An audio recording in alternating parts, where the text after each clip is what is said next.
Hey everyone, welcome to the show. Matt's running a few minutes late. He should be here in just a couple of minutes. Um, those of you that know, uh, Matt has the Green Beret Life, which is a 501(c)(3). They do a lot of different training and things like that for veterans, first responders, and their families, as well as training for everyone, and uses the proceeds and stuff to do things for families. He'll give his better spiel on that than I do as soon as he joins up. We've got several stories this evening we're gonna look at. One of them kind of follows on with what we were doing last week concerning Tim Walz and his military service and embellishments that he is engaged in his service. We've got an article here from his former commanding officer that doesn't really pull any punches. He he says what he thinks, and some of it is positive, some of it is not. So we'll talk about that. We've got some articles concerning the illegal immigrant waves that have come in, and there's Matt. Hey Matt, I was just Hello. getting started a little bit. If you want to do the regular intro spiel for everyone. Yeah, we're at the Green Beret Life. This is the SCIF. I'm Matt. That's Stu. We are 501(c). Go check out our website at TheGreenBeretLife.com. If you got any questions, if you're interested in joining the military in any way, shape, or form, if you are a vet and you're interested in asking questions about contract, anything. If you want to get in contact with us, if we can give you a good answer, we're going to give you an answer. If we don't know, we'll tell you we don't know. So we're not going to bullshit you. But get a hold of us at our email, which is thegreenberetlife@gmail.com. So, okay, somebody said, I think, what is this? Jimmy Rooks, I think a Special Forces soldier should realize it's spelled sergeant. There may have been something fat fingered in the description. I'm not sure. Oh, yeah. There probably was. Probably autocorrect or a fat finger on my part. All right. No big deal. Yep, it was. It was me. I fat fingered something in the description. My apologies. Okay. We can't blame Matt for that. I normally try and blame him for everything else, but that's all me. Mm-hmm. Yeah, you got to understand we're dealing with the Air Force here. So Yeah. sometimes this shit happens. We didn't really have rank. We just called everybody by their first name. Oh shit. So anyways, we're not going to be on YouTube the whole time tonight. So we're going to go through just a few things. And I do want to commemorate, this is the anniversary of this disaster of a pullout in Afghanistan, which was a complete black eye in the United States. We left Americans over there. We left our service dogs over there, and we brought in an undetermined number of rando Afghanis that we've released into this country. And a lot of these people, we don't even know who the hell they are. So allegedly, right? So anyways, with that being said, let's continue on and talk about what is on the agenda tonight, and we'll go from there. Yeah, I brought up the former commander of Tim Walz is speaking out, and it started getting over to the migrant issues that Massachusetts is dealing with, as well as the hotel chain Marriott is suing one of it. Marriott is it's a hotel chain, obviously, but it's operated just like any McDonald's, Subway, anything like that. You have the Marriott name. It's a franchise operation. Based out of Minnesota. It's the Carlsons, one of the wealthiest families in Minnesota. So Marriott is suing one of their New York City franchisees because the franchisee took it upon themselves to sign a contract with the government to basically become a migrant shelter, and Marriott was not pleased about it. They've not pulled any of the Marriott branding off of the building, anything like that. So it's affecting the Marriott name, and they're being sued for it. we've got a story. It was one we meant to get to last week with Representative Jamie Raskin.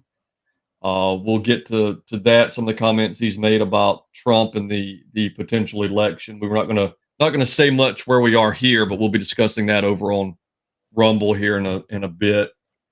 And for those of you that don't know, Musk actually interviewed Trump on X the other day. Was it yesterday that he did? I think it was yesterday. 2 days ago. 2 days ago. Okay. Because I called it the next day. And I listened to it, and it was. We'll talk about how the media is framing the discussion and the event as a whole. We'll discuss that as well. The only other thing I have here was something Matt sent me about. It looks like there have been a ton of Social Security numbers potentially stolen in a major hack with, looks like maybe almost 2.7 billion records allegedly compromised. So that's going to be interesting. Yeah, isn't that great? Isn't that great? Yeah. Technically, everybody's Social Security number in the United States is basically at risk for being exploited, and their physical address during another hack on our system. You know, the Chinese hacked our system years ago and pretty much got all the data and all of the people serving in the military. Well, here's what's interesting about this. You know, just so happens that all these records were stolen, Social Security numbers, as we're coming up on an election. So, coincidence or not, you be the judge. Yeah, exactly. Especially with all of the hijinks that was going on through the Social Security system, the Social Security, their website, the Voter Verification Act. Yeah, and what a crock of you know what. So, which one of these stories you want to try to cover while we're on YouTube before we pop smoke and leave over to Rumble and Odysee? You know what? You want to talk about the Musk and Trump interview? Sure. For those that don't know it, but I think everybody knows, because allegedly there is over 1 billion views in one way, shape, or form of the interview between, which is just dumb. It sounds almost too hard to believe. But the other night when the interview started off, there was a hack, a DDoS attack. Yep. And we've been talking about these. We've been talking about them because CISA had warned that there's going to be DDoS attacks during the election. This is why we're saying, you know, we normally want to show up and vote on election day, but do not wait, because there's going to be DDoS attacks. They're telling us ahead of time, get your vote in as early as possible. As soon as it doesn't even have to be the DDoS attacks, though, Matt. You remember in Arizona? Oh well, we don't have this oddball size paper that we need for the printers. You know, what the hell? Whatever happened to 8.5 by 11? You can buy that stuff by the pallet down at Staples.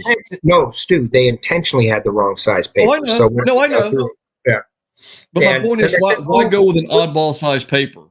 You took time off of work or your lunchtime to come and vote. Well, you can go vote at another place, and they're having issues down there too. Or you can wait a few hours, and maybe we'll get this up going again. This is. I'm telling you, there is so much corruption within our system right now. There's so much corruption, and we need to understand this. So as soon as early voting starts in your state, you get a group of people together. You convince these people, I'm not going to vote because my vote doesn't count. You get them down to vote for Trump. You bring people with you. You get your votes in early. You encourage everybody. Now, those that you just can't reach, because some people you just can't reach. What movie? Oh, you got me, man. I don't know. Cool Hand Luke. Cool Hand Luke. So that was before my time. Yeah, no, it wasn't. But anyways, you need to, for those people that you just can't reach, convince them to vote for RFK Jr. Okay. you're going to see a bunch of nonsense out there. You're seeing Kamala Harris being hyped to no end. Just a few weeks ago, she was being basically, they were trying to figure out how to get her off the ticket when they were going to stick with Joe was what Biden. totally amazed me. It went from on Friday, they were talking about, well, we don't know if she's popular enough. They may have to replace her as vice president, to Monday being like, she's the most popular. Her numbers are going up. But back to what we were talking about with this Musk and Trump interview, it was a good 2 hours, 2.5 hour long interview. It was 2 hours. So it was hacked. We started on it, and I got off on a tangent. It was hacked. Of course, the media jumped all over this about it being hacked. And other people are saying it's a DDoS attack. How did they get this cleared so quickly? But they got it cleared within 25 minutes or 20 minutes. Yeah. And then the interview started. Now, I have to say, first of all, have a lot of respect for Elon Musk. Okay. He did an excellent job. He opened up the platform. I wish Trump did a good job, but I have to say, I wish Trump would have taken the lead a little bit more on some things. Elon Musk is exposing Trump to a bunch of followers of Elon that maybe have never heard from Trump before. So on one hand, I can understand Trump really had his rally spiel going on with all of this. Yeah. But there were a couple instances where Elon Musk did, he wanted to get into a discussion on inflation and what causes inflation, and basically where we could go to, under a Trump administration to start bringing inflation down. I think he wanted details on that. And then Trump really didn't address it as detailed as I would have liked him to, because I've heard Trump talk about this before and he's brilliant on it. And I wish he would have gotten into that discussion with Elon that night. And in another case, Elon was talking about, basically saying, look, we need oil, right? And we're not going to dump all over the oil companies. We need oil right now. But Elon said, as we move into the future, 100 years from now, we have to figure out some other way, because according to Elon, we're at about 4 parts per million. And when we get to 10 parts per million, the air quality is terrible, right? To where you have real issues. And he says, that's going to be a long time, right? But we need to start mitigating that now and start looking at other opportunities. And he brought up nuclear power. Yes. And, according to Elon, we've overhyped the dangers of nuclear power. And he wanted to get into a conversation about this, and Trump took it somewhere else. And I wished he would have gotten into a more detailed conversation on that. And then a third thing, and I'm not really critiquing Trump because I think overall he did a good job, right? But I wish sometimes he would slow down a little bit and, address something a little bit different, take a little bit different path here and talk to Elon about this, because everybody knows Elon's a huge brain, and it might have some ideas that should be listened to. And the other one was a basically like a watchdog group that basically tries to detail and dig out government overspending, right? Yeah. And the Department of Redundancy Department. Yeah, and Elon wanted to be a part of that and wanted to have a conversation into that. And Trump did say, yeah, but that was pretty much all where that conversation went. And I've heard Trump talk about this before, and I'm like, get into that conversation a little bit. And I think there was more he could have discussed, and more he could have gone in depth on more things. But the funniest thing I found about it was the media's reaction the next day. I just did a Google search right before we started the show. Musk interviews Trump, and when you get down here, this is how it's portrayed by the media. Musk talked with Trump, hit by tech glitches. Trump rambles, slurs his way through Musk interview. The Musk-Trump interview, surprisingly dull meeting. It just, that's the way they characterize. And, you know, Elon is not a journalist. Elon is not an interviewer. He was having a discussion. It wasn't an interview, it was a discussion. And this is what people like, because they're normal people. And this is what people like about Trump and Musk. They're two normal guys that understand the dangers to our country, right? And have real plans on dealing with it. It's not a polished question from the mainstream media who you can't trust at all. They're completely it's not a situation designed for sound bites and gotchas. It's an open, frank conversation of, let's discuss things, not I've got to be on my guard because you're going to take whatever I say, you're going to cut it, manipulate it, edit it to be whatever you want it to be. So, you know, they have to be so on their guard, the way they parse their words, their phrases. And even if you do, it doesn't matter. They're going to lie about what he says anyway. But it's a conversation. It's not that adversarial, I'm trying to get you type of discussion and interview. But it was, when I looked, it was probably about 8 out of 10, maybe 7 out of 10 headlines in the first 2 or 3 pages of Google were derogatory in some part. They had to have some, you know, negative connotation to it, rather than Trump and Elon had an interview on X that attracted this many views. They discussed this, and that. It's something negative, something derogatory. Here's the scarier thing about it. Here's the White House press corps were putting up questions to Karine Jean-Pierre about if they could take it off because they're spreading disinformation. Yeah, what are you trying to do about it? Yeah, what are you guys trying to do to stop this from happening? Who's the arbiter of what's not? Yeah, the EU. We're going to get to. Who's the arbiter of information? The federal government? The media? Are you kidding me? Well, they've already tried to set up their Ministry of Truth, and that got shot down pretty quickly. This is getting scarier and scarier every day. These people they act like we don't have a First Amendment. And then you hear them fall back. Well, you can't scream fire in a crowded theater. What are you talking about? That's can if it's on fire.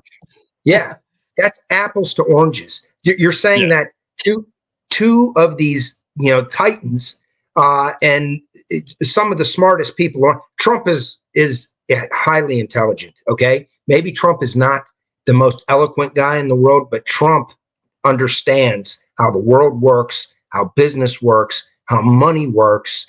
We need Trump. You don't navigate New York real estate for decades and decades and be stupid. And people always point out, well, how many times has Trump filed for bankruptcy? How many businesses do you think go bankrupt and fail? The time. Tons, all the time. Go through bankruptcy and build themselves out of bankruptcy. That happens all the time. Major corporations. You've got the news people and interviewers who have never built anything in their life. They use that as a point of attack. But when you build and when you invest and when you try as many things as Trump has done, you're going to have some that do not make it, that have to be restructured, that it was the right thing at the wrong time, or the wrong thing at the, you know, it didn't work because of reasons. And, you know, you cut those losses and move on to the next thing.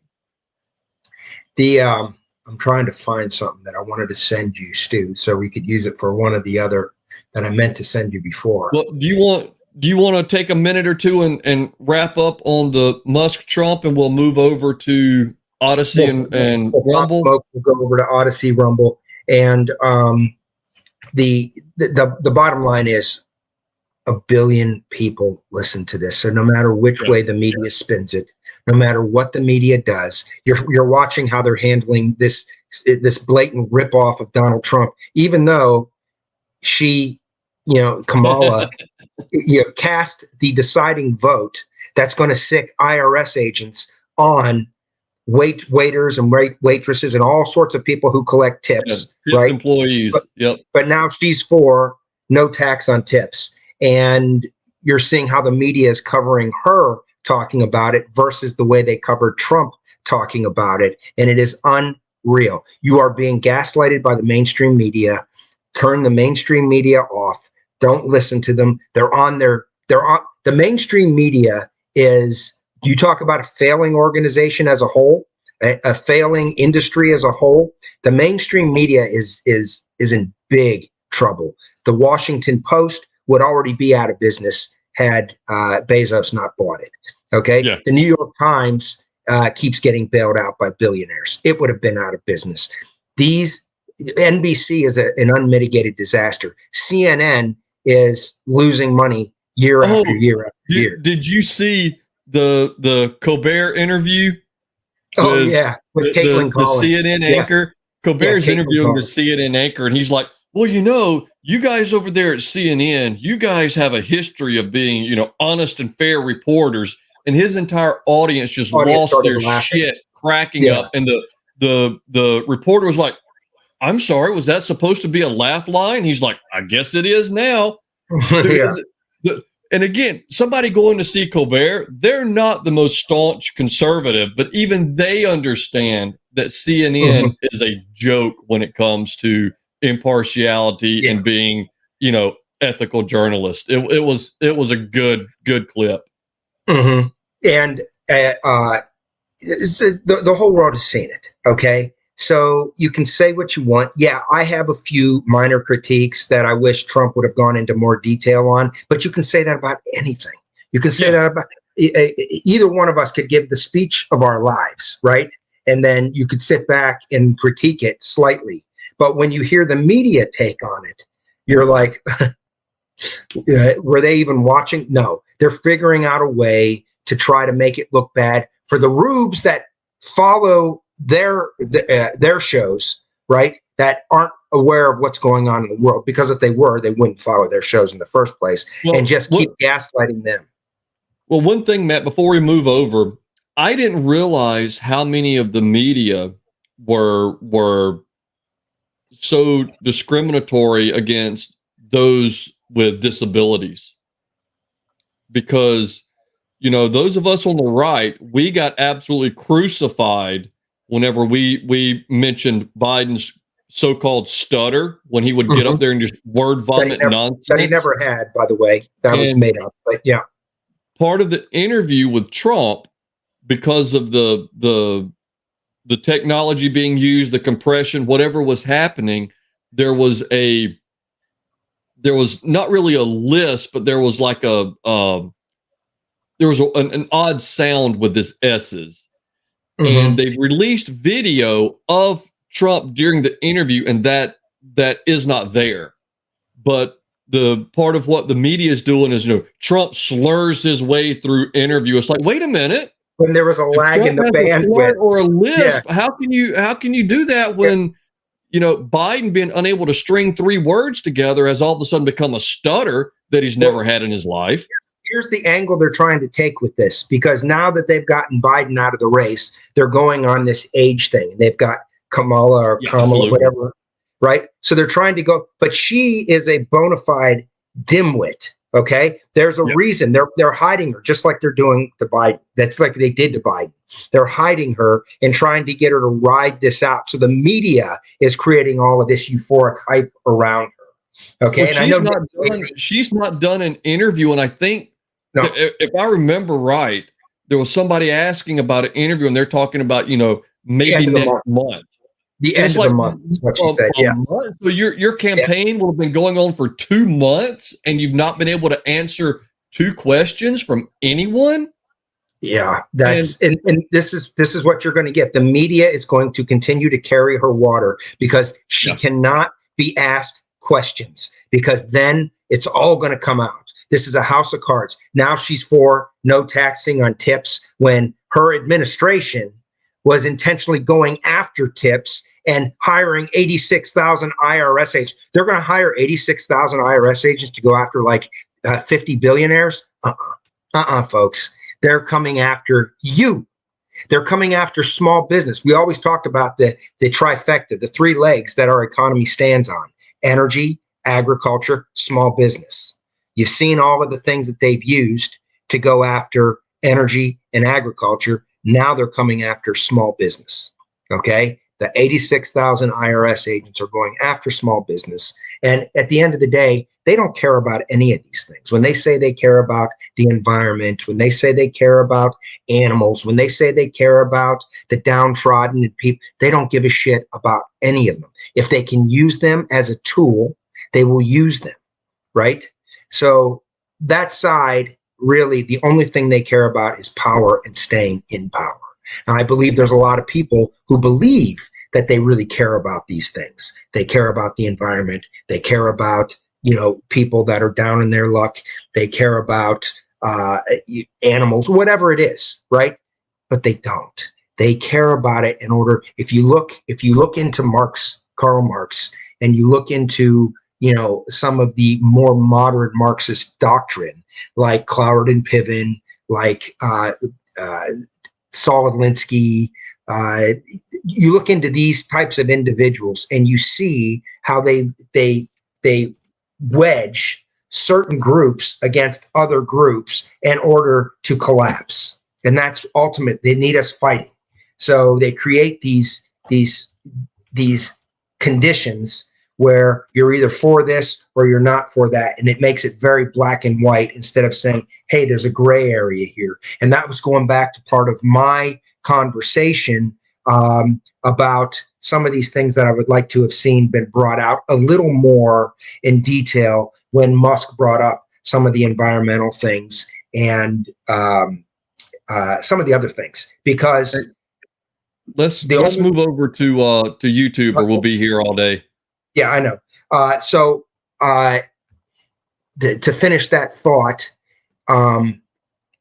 these are some of the things. There is gray area in these things, and the way the media is portraying everything, you're either in this camp or you're in this camp. And if you're in this camp, you're a bad individual. And if you even talk to somebody over in this camp, you're a bad individual, right? That's the idea, to sort of get us fighting against one another, when at the end of the day, they're in it for themselves and their own power. They want to strip your constitutional rights from you. They want to strip your private property from you. And they're saying it's for the collective. It isn't. It is to control you and to take your constitution away from you and to take your property away from you and have you completely 100% dependent on them. That's what all of this is about. And this is why this upcoming election is so important. So on a final note, Elon Musk offered Kamala Harris the same opportunity to come on X and interview with this, but she won't take it. You know why? Because she can't do an interview that's not scripted and pre-planned for her, because the shit that'll come out of her mouth is absolutely insane. So they can say all they want about Donald Trump and Elon Musk. These are two guys that are titans of their own industries, that really love this country and have real solutions to the problems that side have created. So that's the end of the rant on that. I'm popping the smoke. We're going to move over.